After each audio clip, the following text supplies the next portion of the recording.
T3 Media. Hey, prepare yourself, guys. Chris, we're talking through the medias, and this is a spoiler review of Fatale. Fatale. Look, this is a movie that is starring the great goddess herself, Hilary Swank and Michael Ealy. After a wild one-night stand, a successful sports agent watches his perfect life slowly disappear when he discovers the sexy and mysterious woman he risked everything for is a determined police detective who entangles him in her latest investigation. As he desperately tries to put the pieces together, he falls deeper into her trap, risking his family, his career, and even his life. This was released just a couple of days ago. I did see this in the theater. I wanted to go out to an AMC, show my support, and just have that theater experience, man. I've been missing going to the theaters. I've been missing it for a minute. So I gotta say it was great. As expected, it was empty. It was only me, my fiance, and there was another couple. We were definitely social distance. They were way in the back. We were way in the front. And but it was overall a good experience. Now, when I first saw the premise to this movie, I thought of a couple of movies. I thought of Lake Terrace, I think with Samuel L. Jackson. Obviously Fatal Attraction because of the name. Unlawful Entry, it reminded me of that. Because we're dealing with a crazy cop kind of a situation. Lake Terrace with Samuel L. Jackson, a crazy cop kind of a situation. Obviously, maybe because of the interracial part of it, I thought of Beyonce's movie Obsessed with Idris Elba, and it had a lot of those elements in it. And I thought, just like my fiance thought, we're probably going to watch a dumb, cheesy ripoff of this story that's been told countless times. And I was hoping this when I saw the trailer. I was like, there's a chance. There's a chance, because the fact that now the protagonist appears to be Hilary Swank, appears to be the cop that could be messing with Michael Ealy's character. There's a chance for some really interesting twists. I was not bored at all, even in the parts where it was predictable. And then there was a few, but even in the parts where some of them that were predictable, then the ones that were predictable totally flipped it on its head and threw me for a total loop.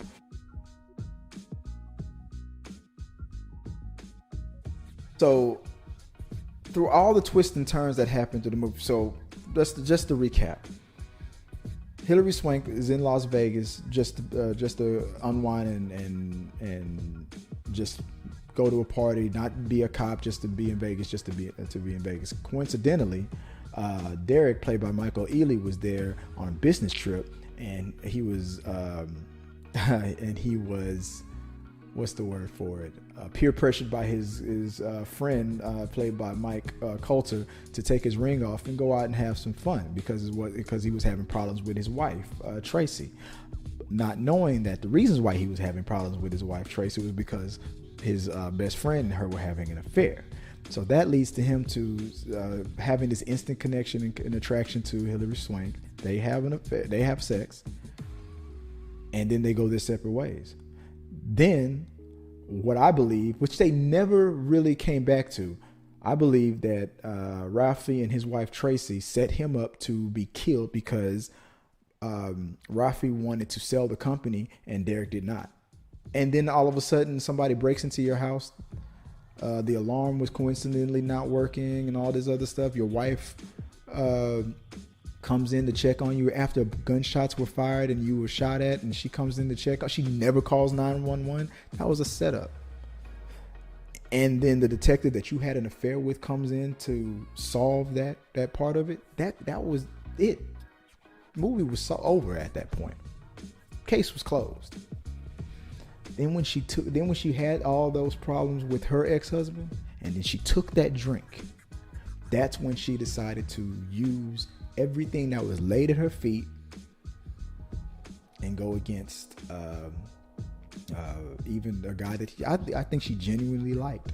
I think that the Derek and the detective character could have had a future after that divorce. I mean, they could have worked together and got that divorce and got rid of the betraying best friend. It would have been perfect. And maybe eventually she could have got a daughter, but she saw another path.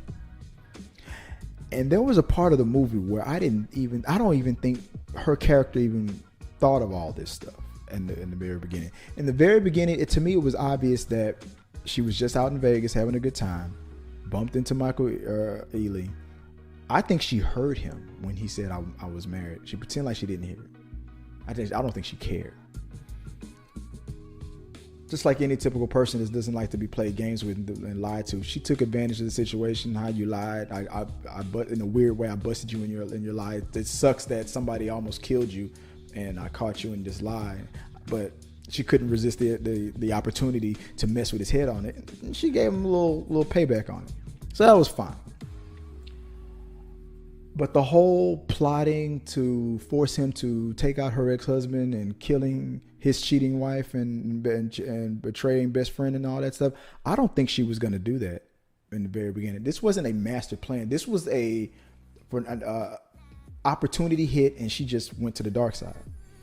It was when her ex-husband, Carter, played by Danny Pino, when he gloated to her that, I'm a politician.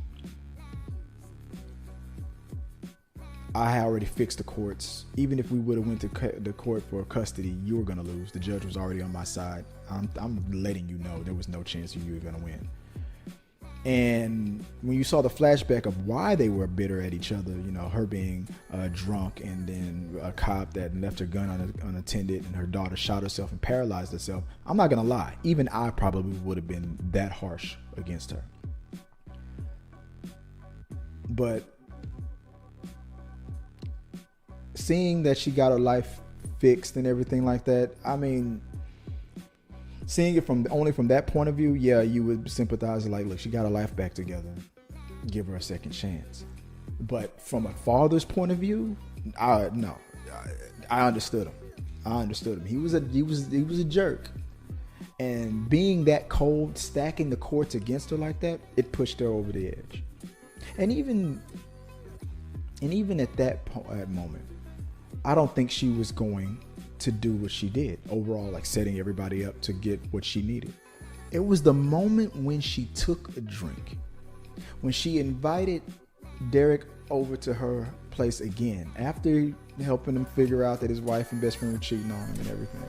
It was that because he showed up with a bottle of vodka, and she is a sober. She was an alcoholic. Who's been, I don't know how many years sober at this point. And when he shows up drunk, they have sex again, and out of anger, and she's tempting him about, do you want to kill them and all that, messing with his head. Even when she jokes like that, I even think it was still a joke. She was kind of like, she was kidding, but she was really trying to see where he was at. And then he left. When he didn't take the bait, and he was, because if he would have said, yeah, I want to, and let's do this, maybe she would have gone with it. But when he kind of said, yes, I do, but don't tempt me, and walked away, I think that upset her. Yeah, okay, he's not easily pushed. And then the second she saw that he left that alcohol there, that was the moment. It could just be a joke, and I could push him over the edge and really mess with him to try to get what I need. But at the same time, it could also be, let me just do it the right way. This guy just found out that his wife's a piece of trash, and hell, they could have had that. I mean, maybe Hilary Swank's character and Michael's character still could have had a happily ever after, right? That's what I was kind of rooting for. But then she poured the drink, and she thought about it. She sniffed it, and she drank it. She took one drink, and then she threw it away. But that was it. The second she took the drink, everything she did after that was leading to was all about setting Derek up and getting him to, ultimately do what she wanted him to do, to get rid of her ex-husband, get rid of her, solve her problems. Everything that she did after that moment, that was the break. everything that she was doing before that was just kind of messing with his head, kind of getting him back a little bit, dealing with her ex, and but the fact that the ex gloated and messed with her head, told her that he was gonna stack the court,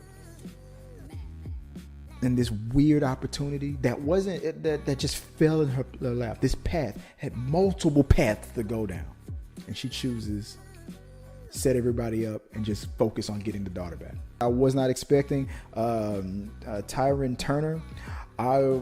When I watched him, I'm glad to see him out and about again. I always remember Menace to Society, seeing him playing the cousin of Derek. And I was thinking, wouldn't it have been cool if they would have cast Lawrence Tate? I swear to you, if they did not have Michael Ealy, I would have thought that they probably would have went for Lawrence Tate before they got Michael Ealy. Maybe Lawrence was the first choice, because after watching this movie and watching Tyron Turner and Michael Ealy's character go back and forth, I thought at the end, I was like, it would have been funny to me. Not too many people would have got it, to have Lawrence Tate play the lead character in this one, because he played the wild, take no crap best friend character in Menace to Society, and Tyron was the lead, trying to rise, trying not to get deep into it as much, even though it was pulling him in. And it would have been funny to see a role reversal, but maybe that was in the cards. Maybe it wasn't even an option. Maybe I was just reading too much into it, but it would have been funny to me.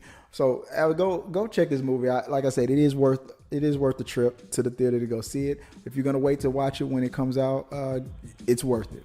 It's, like I said, it's hot. It's fire. It's got a lot of twists and turns. Once you think you got it figured out, go into this movie thinking about movies like Obsessed, thinking about Fatal Attraction, thinking about Lake Terrace, thinking about Unlawful Entry. Think about these movies, and then watch how this movie follows those examples and then breaks those guidelines and does something totally original. Give this movie a chance. It is, like I said, it's worth seeing in the theaters. Tell me, did you watch it in the theaters? Are you gonna wait to watch it at home? Are you gonna give it a shot based on my review? Let me know, and let's talk about it. And we'll probably talk about it on We Got Your Mail. Hit the like button. Let me know if you like my spoiler review of this movie, and if there's some other theories that you think I didn't cover, that you have some other speculations. Do you think that my drink theory is right on, or do you think she probably had this all planned out from day one? Let me know what you guys think, guys, and we'll talk about it next time. Peace. If you like what you saw, make sure to subscribe to the channel, and please drop a like on this video. It really does help us. Also, don't forget you can turn on notifications so you don't miss a single review, react, why is that trending, or We Got Your Mail.